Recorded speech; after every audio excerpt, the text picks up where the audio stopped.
दोस्तों, कई बार आपने भी अनुभव किया होगा कि आप बहुत सी अच्छी चीज़ों को देखते हैं, सुनते हैं और पढ़ते हैं तो हैं ही, लेकिन उससे आपके जीवन में कोई बड़ा सकारात्मक बदलाव नहीं आता है। उस आंतरिक शक्ति और खुशी का अनुभव नहीं कर पाते हैं जो आप करना चाहते हैं। तो आखिर ऐसा क्यों होता है, जानेंगे इस वीडियो में गौतम बुद्ध के जीवन से जुड़ी एक कहानी के माध्यम से। बुद्ध अक्सर अपने शिष्यों को उपदेश दिया करते थे। न केवल उनके शिष्य बल्कि दूर दराज से, गाँव नगरों से भी लोग उनके उपदेश सुनने आया करते थे। एक बार की बात है, एक आदमी बहुत दूर से रोज उनके उपदेश सुनने के लिए आश्रम आया करता था। लगभग पिछले 1 महीने से वह लगातार बुद्ध का उपदेश सुनने आ रहा था।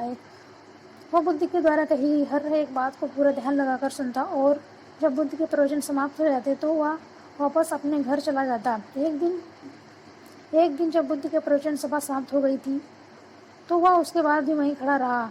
जब सभी लोग वहाँ से चले गए तो वह बुद्ध के पास जाकर बोला, मैं आपसे कुछ पूछना चाहता हूँ। बुद्ध ने कहा, पूछो, क्या पूछना है। व्यक्ति ने कहा, मैं पिछले 1 महीने से आपकी शिक्षाओं को पूरे ध्यानपूर्वक सुनता रहा हूँ। मुझे एक बात याद है जो पिछले 1 महीने के प्रवचन के दौरान आपने कही थी, लेकिन आपकी शिक्षाएं मेरे जीवन में कोई सकारात्मक प्रभाव नहीं डाल रही हैं। आखिर ऐसा क्यों हो रहा है कि आपके उन्हीं प्रवचनों को सुनकर कुछ लोगों की जिंदगी ही बदल गई, लेकिन मेरे जीवन में कोई सकारात्मक बदलाव नहीं आ रहा है। अब तो मुझे ऐसा लगता है कि शायद मुझ में ही कोई कमी है। बुद्ध ने मुस्कुराते हुए पूछा, तुम रहते कहाँ हो। व्यक्ति ने उत्तर दिया, श्रीवस्ती, यहीं पास के गांव में। बुद्ध ने फिर प्रश्न किया, तुम यहाँ आते कैसे हो। व्यक्ति ने कहा, कभी पैदल, कभी घोड़ा गाड़ी या फिर कभी कभी बैलगाड़ी से। तब बुद्ध ने कहा, अब तुम मुझे ये बताओ, क्या तुम यहीं बैठे बैठे अपने घर पहुँच सकते हो। व्यक्ति ने कहा, यह कैसे संभव है। मैं यहाँ बैठे बैठे अपने घर कैसे पहुँच सकता हूँ। वहाँ तक पहुँचने के लिए मुझे पहले यहाँ से चलना होगा, और अगर मैं पैदल नहीं जाना चाहता तो मुझे दूसरे तरीकों का प्रयोग करना पड़ेगा, जैसे कि घोड़ा गाड़ी, बैलगाड़ी। बुद्ध ने कहा, सही सही कहा तुमने। सभी को अपनी मंजिल तक पहुंचने के लिए चलना ही पड़ता है। बिना चले मंजिल को नहीं पाया जा सकता है। ठीक इसी प्रकार जीवन में बदलाव लाने के लिए हमें इन शिक्षाओं का पालन करना पड़ता है। केवल मेरे उपदेशों को सुनने मात्र से ही तुम्हारे जीवन में कोई बदलाव नहीं आने वाला है। तुम्हें इनके हिसाब से चलना भी पड़ेगा। अगर तुम सच में अपने जीवन में बदलाव लाना चाहते हो तो इन उपदेशों में बताई गई बातों को अपने जीवन में उतारो, इनमें बताए गए रास्तों पर चलो, तब जाकर तुम्हारे जीवन में कोई सकारात्मक बदलाव होता हुआ पाओगे। दोस्तों, इस धरती पर मानव मात्र के कल्याण के लिए जितना अथक प्रयास और लंबी यात्रा गौतम बुद्ध ने की है, उतना शायद किसी ने भी नहीं किया होगा।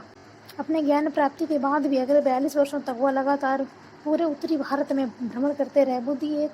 बुद्ध एक जागृत व्यक्ति होने के साथ साथ बहुत ही अच्छे लीडर भी थे, वरना 2500 साल पहले इतना आसान नहीं था कि लोगों की पुरानी धारणाओं को तोड़कर उन्हें सही रास्ते पर लाना। ये उनकी लीडरशिप क्वालिटी का ही कमाल था कि वह हजारों लाखों लोगों को अपनी बात समझा पाते थे। दोस्तों, एक ही जगह पर रुके रहने से बेहतर होता है कि धीरे धीरे चलते रहना। रुके हुए लोग अपनी मंजिल तक कभी नहीं पहुंच पाते, लेकिन जो भी लगातार कोशिश करते हैं वह एक ना एक दिन अपनी मंजिल तक जरूर पहुंचते हैं। गौतम बुद्ध कहते थे, जब तक हम अपने जीवन में अच्छे विचार उतारने का प्रयास नहीं करेंगे तब तक किसी की बात हमारे पर कोई अच्छा असर नहीं करेगी। जिंदगी की सबसे बड़ी असफलता यही है कि हम जानते हुए उन नियमों का पालन नहीं कर पाए जो हमारी ज़िंदगी के लिए सबसे ज़्यादा ज़रूरी है। इसलिए हम सबको बुद्ध की इस बात पर ध्यान देना चाहिए कि सिर्फ ज्ञान का होना पर्याप्त नहीं है, बल्कि हमें उस ज्ञान के अनुसार अपने जीवन को जीना भी चाहिए। लेकिन हम में से कितने लोग ये करते हैं, ये सोचने की बात है।